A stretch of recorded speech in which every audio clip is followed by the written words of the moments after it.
Now, it's just my opinion, but the most difficult part of Dharma training, as I see it, the secret or self-secret, if there is one, has to do with the difference between our expectations of what Dharma realization is supposed to be and the reality of how it actually is. I'm going to try to explain this to the degree that I can.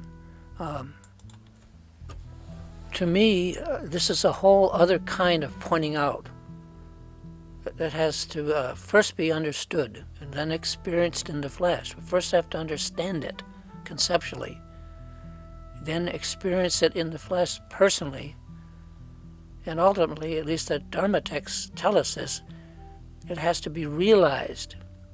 Our experience has to be realized by each of us as we are able to do it.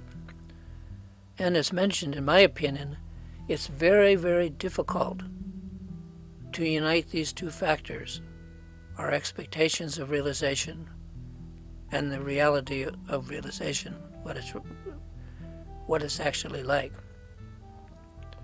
For starters, I like to feel we need to remind ourselves that we each have Buddha nature within us. Ultimately, the Dharma is not coming to us from somewhere outside, but it's already there within us, just waiting for us to discover it, as in uncover it. Anyway, in this blog is mostly about how that can be accomplished and how it has to be done.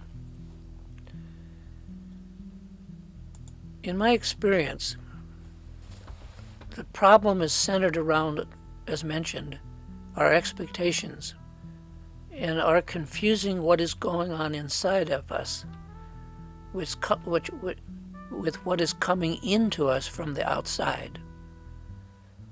When it comes to understanding the Dharma, so very much comes to us from the outside, through books, concepts, words, teachings, so on. So we're used to looking out there for Dharma rather than within ourselves. And this is further complicated by our own projections and anticipations. Much like a movie which is projected on a screen. We project onto the outside world. And by now, that habit is almost totally habitual. This looking for Dharma outside our own experience rather than from within us. We're not a blank slate waiting to be written on. We've been written on, and Buddha nature is within us. The historical written teachings, the Buddhist teachings and texts that we receive. Anyway, so it seems they cannot but imprint our mind through the filter of how we imagine Dharma realization is supposed to be. When we read the Namtars are spiritual biographies of Tibetans. When we read the Namtars of great spiritual adepts like Tilopa, Naropa, Marpa, Milarepa, Gampopa, and all of the Karmapas, their impression on us imprints their particular clarity and nature through our filter. We cannot help but form our own unrealized idea of what realization is, or how we think it is, how we think it's supposed to be. By definition, since we are mostly unrealized at this point, we have to be wrong, otherwise we would be realized. So you need to think about that. And while this formal Dharma comes to us from outside in teachings or texts, concepts, and words, the realization of this Dharma, by definition, has to come not from the outside, but from within us. And that's a real puzzler. And once we've been exposed to authentic Dharma teachings, like exposing a photo negative to light, this realization cannot but develop within us, and it does develop. But we have just not realized its development or the state of its development. However, the problem, as I see it, is that we don't credit ourselves or have any confidence enough We don't have confidence enough in this growing realization within us to recognize it for what it is, which is our personal take, our realization of the Dharma. And so we continue just to ignore it, but it's there, just as we have ignored our Buddha nature since time immemorial. Like the old slogan, a prophet is not known in their own country. We don't credit our dawning realization as authentic, but we want whatever we are realizing to fit the mold of the Dharma teachings that have been impressed or imprinted on us from outside through all our training and filters. However, the Dharma realizations of our teachers and of the great saints of meditation, as we, and this is my point, as we unrealized understand them to the best that we can, they're just models that we then cling to, and those examples or models are probably difficult for us to find and accept as they exist within ourselves. It may be happening in us, and it is within us by nature, but we don't and have never realized it. That's what realization is all about. It's about realizing. We already have it. We just are not realizing it. And that is, again, in my opinion, that's because authentic Dharma from within each of us is always colloquial, not formal, and definitely not from the outside. It's going to come up from within us through our filter. We're exposed to the Dharma teachings from outside, but the realization of them that arises or responds to these outside teachings is always local, colloquial, coming from within us and clothed in our history, our persona, our vocabulary, sense of humor, and so on. It's so common to us what we are that we may consider our own realization vulgar in the true sense of that word. Just like the old chestnut, you can take the boy out of the country, but you can't take the country out of the boy.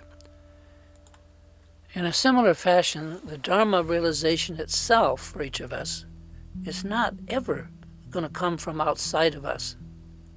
It always has to come from within us, dressed like us, sounding like us, not dressed as a stranger or a Rinpoche or a monk or anything that we have taken in from the outside. It's how we digest it and filter it.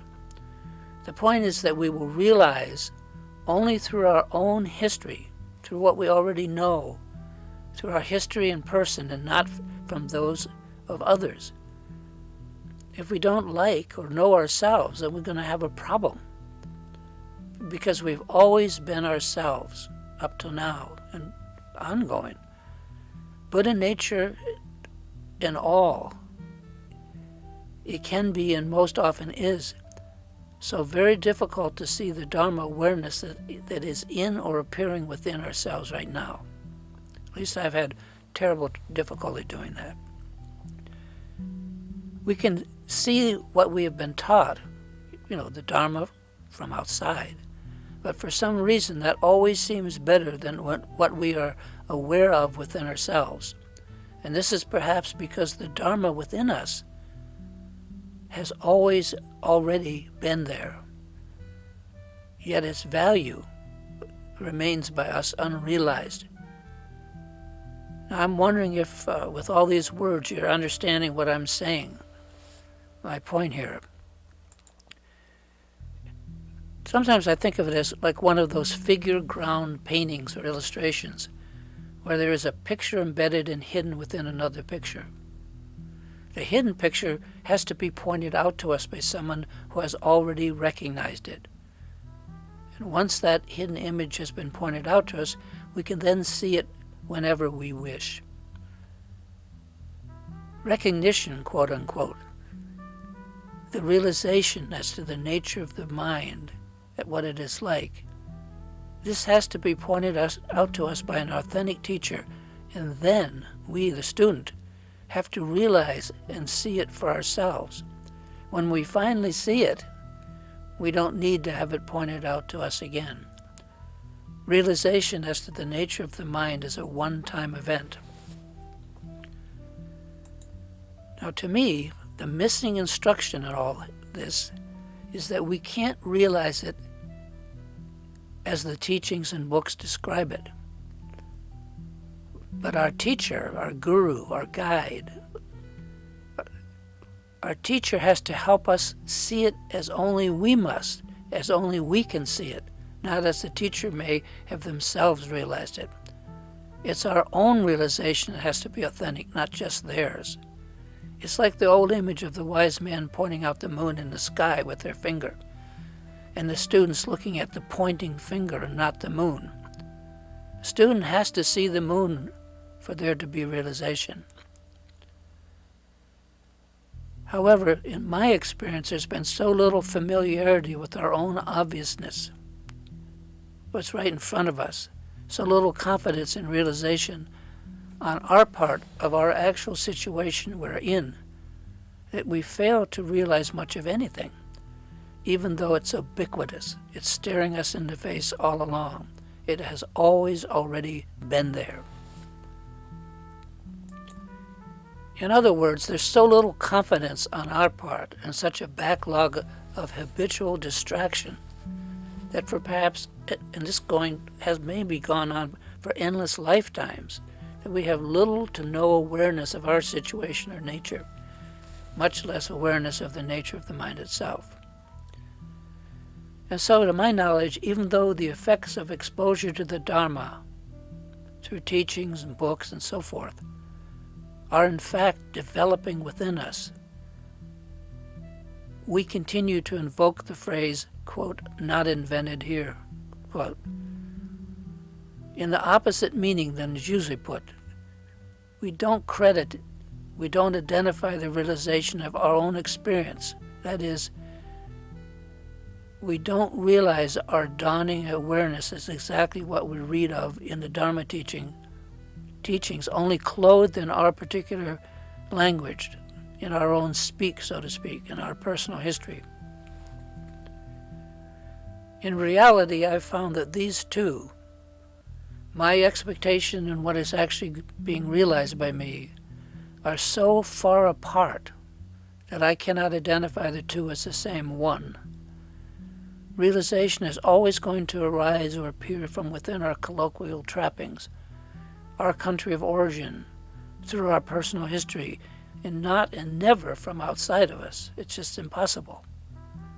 As I see it, if you are following me, that is one of the main problems and stumbling blocks that impedes realization from dawning on us, that we fail to identify and realize our own experience as what was imprinted on us from the Dharma that we've received from the outside, as the same thing. Once we do this, of course, we do get it. Yet our potential realization has always been there, developing, present in us, every moment of our life and our lives up to now.